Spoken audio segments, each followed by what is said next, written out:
איזה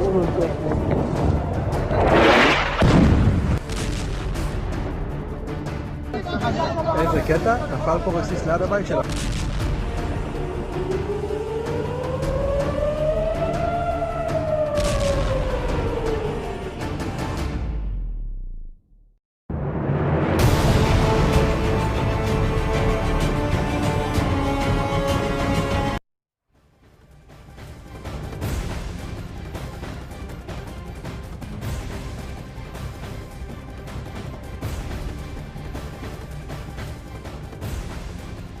नमस्कार, आपके साथ मैं हूं सबीना तामंग देशमुख। स्वागत है आपका न्यूज 18 के स्टूडियो में, पावर्ड बाय विक्रम टी। और आइए खबरों की शुरुआत करते हैं अपनी नॉन स्टॉप महा कवरेज से जुड़ी हुई इस बड़ी खबर के साथ, जहां ईरान पर अमेरिका और इजरायल के हमले के बीच एक बहुत बड़ी खबर आ रही है। दरअसल ईरानी मीडिया के दावे के मुताबिक ईरान की असेंबली ऑफ एक्सपर्ट्स ने देश के अगले सुप्रीम लीडर के तौर पर मुस्तफा खामनेई को चुन लिया है। रिपोर्ट के मुताबिक ये फैसला IRGC यानी कि इस्लामिक रिवोल्यूशनरी गार्ड कॉर्प्स के दबाव में लिया गया है। Mustafa Khamenei supreme leader Ali Khamenei के बेटे हैं।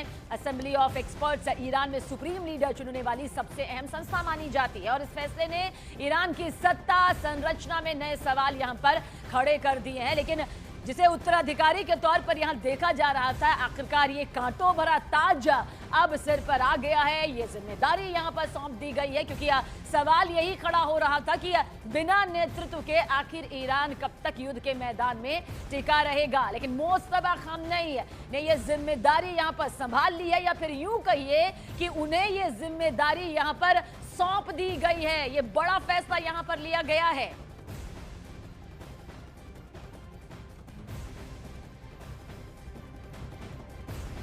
ईरान की राजधानी तेहरान जोरदार हमलों से देखिए दहल उठी है। रिपोर्ट्स के मुताबिक अमेरिकी B-2 स्पिरिट बॉम्बर विमानों ने IRGC के कमांड एंड कंट्रोल सेंटर, हथियार डिपो और मिसाइल प्रोग्राम से जुड़े ठिकानों को निशाना यहां पर बनाया है। यानी कि सीधे तौर पर कहा जा सकता है कि महायुद्ध का आज 5वां दिन है और भयानक तस्वीरें लगातार युद्ध के मैदान से निकलकर सामने आ रही है। आप देखिए कैसे IRGC के ठिकाने यहां पर खुद ब खुद निशाना यहां पर बन गए हैं। वही IRGC जिसके कंधे पर बड़ी जिम्मेदारी ईरान की सुरक्षा की रही, जिसके कंधे पर बड़ी जिम्मेदारी खामनेई की रही। हालांकि खामनेई के खात्मे के बाद खुद इसके मुख्यालय को भी यहां पर टारगेट बनाते हुए ध्वस्त कर दिया गया।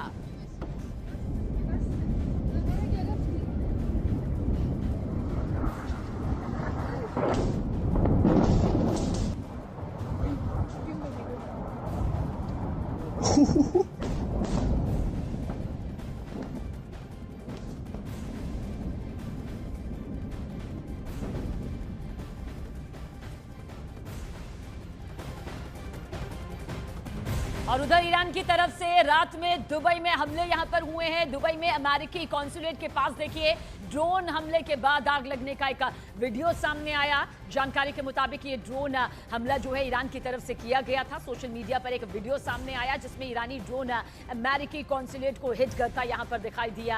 अमेरिकी विदेश मंत्री मार्को रूबियो ने बताया कि कॉन्सुलेट से जुड़े सभी लोग सुरक्षित हैं और सभी की गिनती कर ली गई है। हमला कॉन्सुलेट की बिल्डिंग पर नहीं बल्कि पास के पार्किंग लॉट पर हुआ। इसका मतलब यह है कि ईरान का ड्रोन अटैक अपने निशाने पर सही से नहीं लगा, नहीं तो अमेरिका का बड़ा नुकसान यकीनन हो सकता था। इसमें कोई शक नहीं, कोई दो राय नहीं। लेकिन आप देखिए किस तरह से ये जारी जो महायुद्ध है और युद्ध के मैदान से निकलती ये तस्वीर जो आप देख रहे हैं, जहां पर इजरायल के ठिकानों पर ये खौफनाक जोरदार हमला किया गया।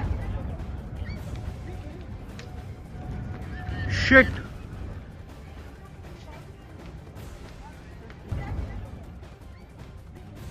और आइए महायुद्ध से जुड़ी हुई ये 3 तस्वीरें इस वक्त आपके सामने मौजूद है, जहां पर इजरायल के ठिकानों पर यह हमला किया गया है। लेकिन सबसे पहली तस्वीर आप देखिए ईरान का हमला कैसे यहां पर सामने आता है, जहां दुबई में ये ड्रोन अटैक होता है। उसके बाद US कॉन्सुलेट के पास में जो आग का ये गोला आप देख रहे हैं, जिसमें आप अमेरिका का दावा ये है कि कॉन्सुलेट के सभी कर्मचारी पूरी तरह से सुरक्षित हैं और पूरी तरह से महफूज है। हालांकि मौके से निकलकर जो ये तस्वीर सामने आई है वो ये बताने के लिए काफ़ी है कि किस तरह से अमेरिकी बेस, अमेरिकी दूतावास को ईरान के जरिए सीधे तौर पर निशाना बनाया जा रहा है, ताकि बड़ा नुकसान, बड़ा झटका वो अमेरिका इजरायल को पहुंचा सके।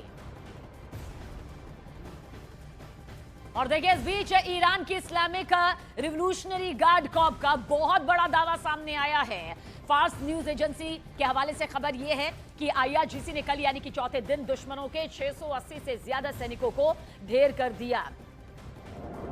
और अब देखिए, आसमान से लेकर जमीन से ये जो लड़ाई इस वक्त नजर आ रही है वो कितनी खौफनाक है। तेल अवीव की ये तस्वीर इस वक्त आपके सामने मौजूद है। सीधे सीधे हमले देखिए, निशाना टारगेट पर सेट करते हुए।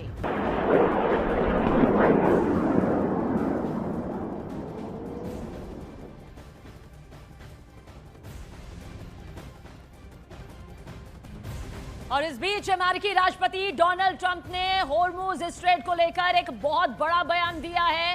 ट्रंप ने कहा है कि अमेरिका अब गल्फ से गुजरने वाले जहाजों को प्रोटेक्शन देगा। अमेरिकी नेवी होर्मुज स्ट्रेट से गुजरने वाले जहाजों को कवर करेगी। इसके साथ ही अमेरिका की तरफ से जहाजों को बीमा और फाइनेंशियल गारंटी भी दी जाएगी। ट्रंप ने यह भी कहा कि अगर जरूरत पड़ी तो अमेरिकी नेवी होर्मुज स्ट्रेट से तेल टैंकर्स को स्कॉट करना शुरू कर देगी, यानी कि अमेरिका की सुरक्षा गारंटी से होर्मुज स्ट्रेट से गुजरने वाले तेल टैंकर सेफ रहेंगे और तेल की सप्लाई अच्छे से होती रहेगी, जिससे तेल की कीमतें कंट्रोल में यहां पर रहेंगी। क्योंकि जिस तरह से करीब 33 से 35 किलोमीटर का ये जो चौड़ापन है समुद्री रास्ते का, जिसमें कई कंपनीज की जो आवाजाही होती है खासतौर से तेल भंडार को लेकर, उसको लेकर एक बड़ा संकट जो है वो गहराता नजर भी आता है।